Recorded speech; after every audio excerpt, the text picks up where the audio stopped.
লাঠিচার্জ করে অত্যাচার করে এই বাংলাদেশ আসলে আমরা চাই। আমাদের সহকর্মীরা আছে তাদের উপরে লাঠিচার্জ হয়েছে, আমাদের সহকর্মীদের গায়ে হাত দিয়েছে, একজনের হাত ভেঙে পর্যন্ত গেছে।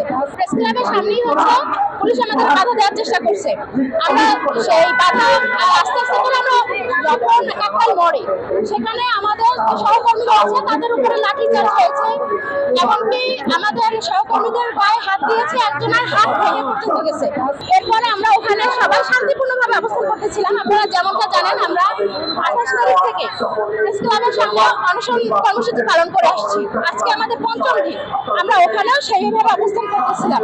এরপর আমাদের 5 সদস্যের একটা আমাদের যে প্রতিনিধি দল তাদেরকে নেওয়া হয়েছিল এবং পুলিশ আমাদেরকে এভাবে সহযোগিতা করছে যে আপনারা 5 সদস্য গিয়ে প্রধান উপদেষ্টার একজন প্রতিনিধির সাথে কথা হবে। তাদেরকে প্রধান উপদেষ্টার কার্যালয়ে নিয়ে যাওয়া হয়েছিল। এরপর সেখানে তাদের সাথে কারোর সাথে দেখা করে কথা হয় নাই। আর প্রধান উপদেষ্টা মহোদয় হচ্ছে যমুনায় অবস্থান করতেছিলেন ওই মুহূর্তে। আমরা চেয়েছিলাম যে আমাদের প্রতিনিধিরা সরাসরি প্রধান উপদেষ্টা মহোদয়ের কাছে আমাদের দাবিগুলো, ভাই আমাদের যৌক্তিক দাবিগুলো জাস্ট খুলে বলবো, এইটাই চেয়েছিলাম।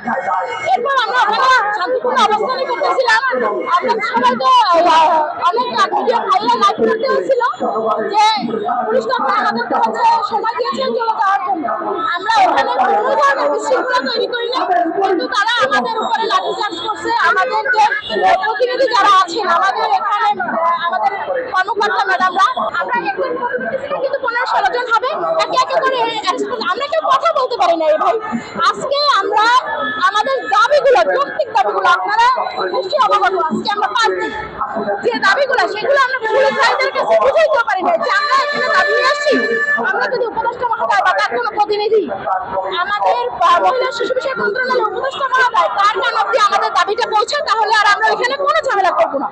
কিন্তু তারা আমাদের উপর লাঠিচার্জ করে অত্যাচার করে এই বাংলাদেশ আসলে আমরা চাই না।